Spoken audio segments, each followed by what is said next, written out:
In an ancient era, God existed in a formless void cloaked in darkness. He hovered over the vast waters, and in a divine moment he proclaimed, "Let there be light." Instantly light shone forth, and God recognized that it was indeed good. He distinguished light from darkness, showcasing his supreme power. Yet a profound theological question remains: where did God originate? When heaven and earth were merely a promise and darkness enveloped the shapeless void, God already existed. He resided in his divine splendor, calling forth light from darkness, bringing order from chaos, and creating a cosmos out of confusion. Still, the question persists: where did God come from? Some argue that God created the earth 6,000 years ago in a mere 6 days. However, this raises a philosophical dilemma. Where did God originate? Furthermore, once we comprehend God's origin, how do we grasp the impact of a spiritual entity on the material universe? If God is the creator of the universe, we are led to question who created God. Thus begins an endless cycle of inquiries. Who created God? Quest for truth extends infinitely, provoking our minds to explore the unknown. Delving deeper into the inquiry of God's existence, we confront the notion of a created deity, which raises critical points regarding our understanding of belief in a creator. This question prompts us to consider the implausibility of something arising from nothing. Accepting that it isn't feasible to create something from an absolute void leads us to a compelling conclusion. Something eternal must always exist, otherwise we would be ensnared in eternal emptiness. Thus, we are compelled to believe that something has always been present. This notion serves as the only logical explanation. If we accept that nothing can emerge from nothing, then both you and I, engaged in this discussion, are something, and that something must have existed forever. Accepting the existence of something eternal is crucial to unraveling the enigma of creation. Evidence from the physical world leads us to question the permanence of existence, especially since the 1930s, when the Big Bang theory gained prominence. Our understanding of the universe has dramatically evolved, suggesting that our current universe is but a temporary manifestation within an infinite series. Consider the evidence. The universe is in a state of constant transformation.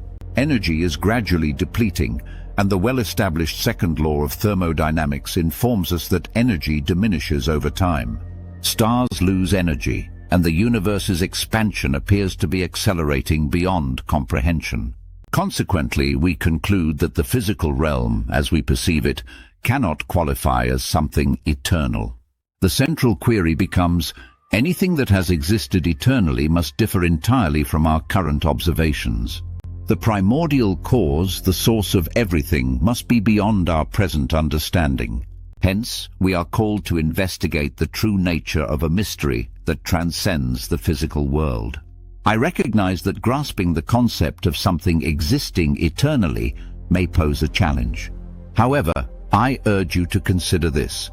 Everything we recognize as contingent reality, things that could differ, are fleeting manifestations.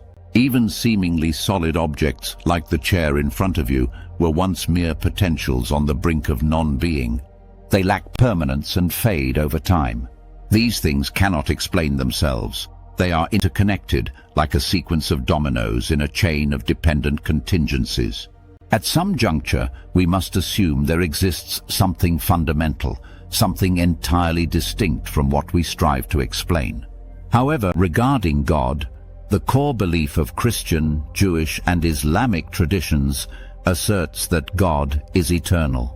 Therefore, the question of God's origin does not apply to him by definition. Arguing against this premise requires one to assume all things are created, which leads us back to square one. The ancient Greeks pondered these questions, evident in the opening of the Gospel of John. In the beginning was the Word. This statement invites reflection on the origin of all things in something eternal and transcendental, something beyond our comprehension that predates everything. The ancient Greeks were keen on exploring two categories: what is created and what already exists. Ultimately, this inquiry boils down to whether there is something or someone who never came into being. Christians assert that this being is God, a belief central to their faith.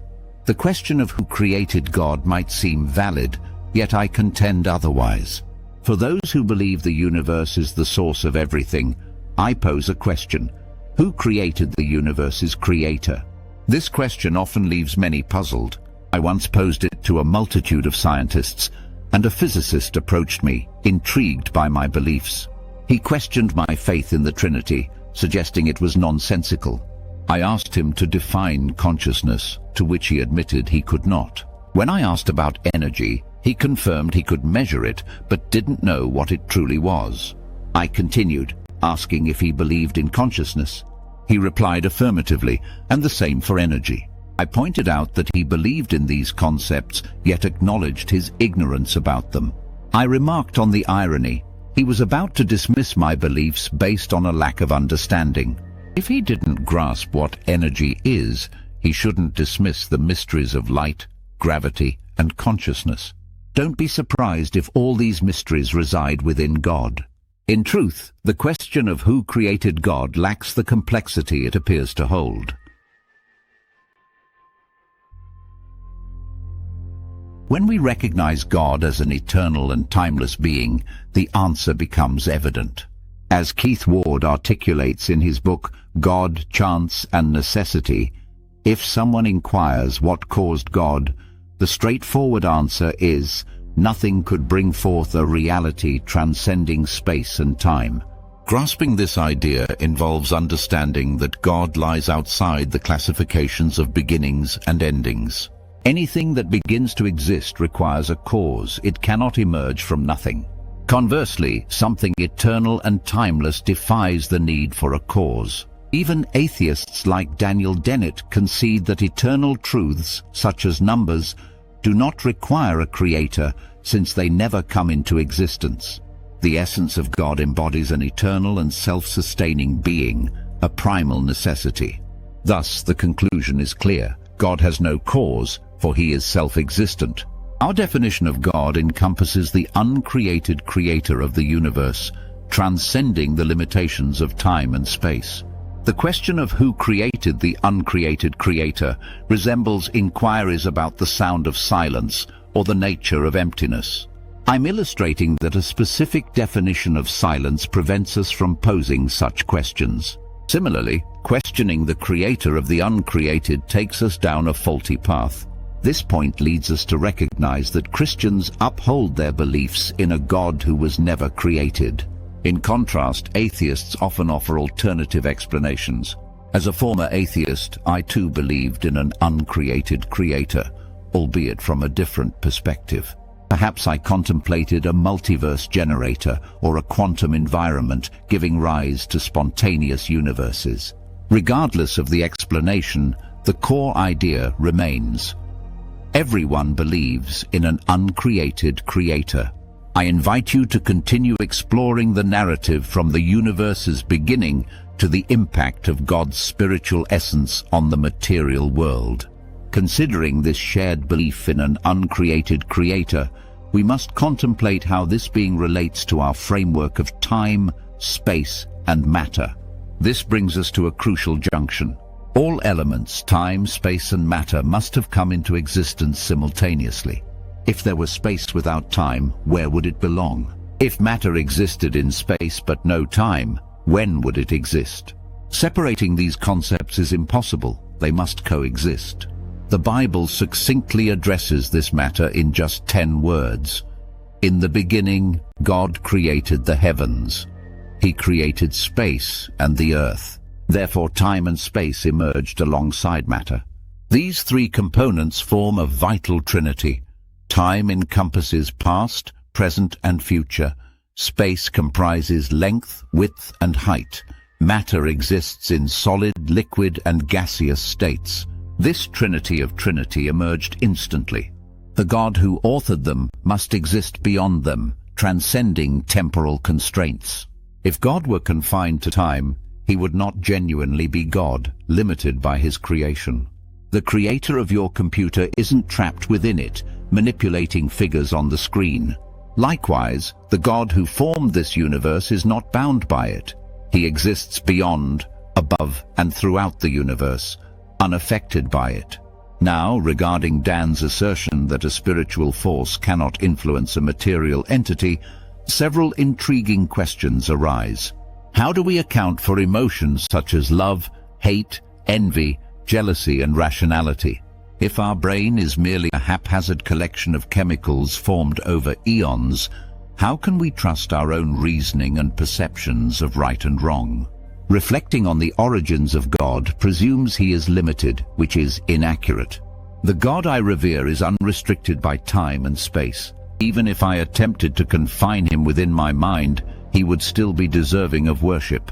That fascinates me. He exceeds comprehension, and that's precisely why I worship him. Recall the words I spoke when he emerged from the depth of darkness, the Savior who transcends all limitations. This implies that God is not bound by any specific place or form. His presence is omnipresent, transcending all barriers. So did he arise from nothing? I made this statement at a gathering in Detroit, prompting a mathematician to question my perspective. He urged me to be rational, arguing that the idea of God coming from nothing lacks sense. I responded, "Let's indeed be rational. The reason God came from nothing is simple. He had no place to emerge from. He did not originate from anywhere. The reason he stands upon nothing is the absence of a foundation. He extended his hand into the void, creating something from nothing." In Genesis 1:26 and 27, it states that he hung the world on nothing, anchoring it in the void where he stood. He wielded the hammer of his will, shaping the anvil of his omnipotence, and sparks flew as he caught them on his fingertips, casting them into space, adorning the heavens with stars. No one uttered a word. There was no one to challenge him. Then God declared, "This is good," and bestowed upon Christ a name above every name, so that at the mention of Jesus, every knee in heaven, on earth, and under the earth would bow, proclaiming Jesus Christ as Lord, to the glory of God the Father. I want to emphasize the following. Questions surrounding God's origin and the nature of creation are profound and have captivated humanity throughout history. Regardless of personal beliefs, one fact stands clear. Our capacity to comprehend the truth about God and the universe is limited. The notion of an uncreated creator, a deity beyond time, space, and matter, challenges our understanding while reminding us of the majesty of the unknown. Ultimately, the pursuit of truth is a personal and spiritual journey. Each of us can find meaning and purpose in our paths. We explore perspectives that encourage reflection, broaden thoughts, and acknowledge divine transcendence. No matter your spiritual journey, I hope these discussions have kindled an appreciation for the universe's complexity and beauty, along with the mystery enshrouding divinity. Thank you for watching, and may your path be filled with meaningful and enriching discoveries.